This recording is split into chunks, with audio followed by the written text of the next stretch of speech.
Des lettres blanches, géantes, plantées dans un paysage. Pour un peu, on se croirait à Hollywood. Sauf que dans ce cas-là, on est à Wissembourg et que ce qui est écrit, c'est « Jésus, sauveur du monde », l'initiative d'un arboriculteur qu'ont rencontré pour nous Arnaud Rapp et Olivier Stéphan.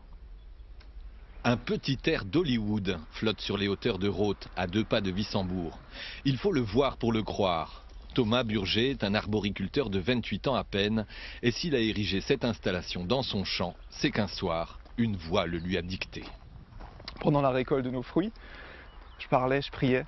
À un moment donné, dans ma prière, j'ai dit « Jésus, tu es le sauveur du monde ». Et quand j'ai dit ces mots, conviction, je devais écrire ça.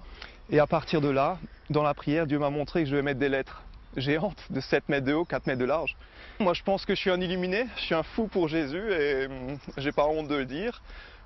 Je trouve aussi que ça dépasse, c'est complètement ostentatoire. Ça lui a pris comme une crise de foi. Même si l'information date de plus de 2000 ans, pour Thomas et d'autres croyants comme lui, le message est plus que jamais d'actualité. On a bossé depuis...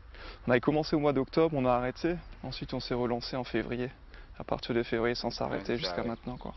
C'est super parce qu'on a besoin de Dieu dans notre vie. Dans ce monde qu'on vit, que les gens cherchent vraiment un espoir, cherchent vraiment une vérité.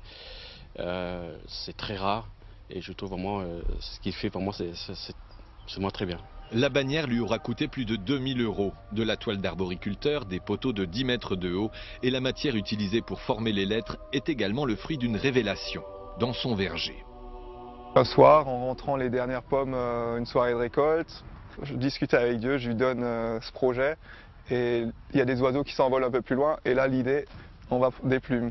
Croyant, pratiquant, protestant et soutenu par bon nombre de fidèles, Thomas peut compter sur le soutien des autorités religieuses locales. Tous ceux qui l'ont vu, j'espère que ça les fasse réfléchir et peut-être tourner leur regard vers Jésus, sauveur du monde. Aucune plainte pour l'instant en gendarmerie, mais une vingtaine de réclamations enregistrées en mairie de Rothes.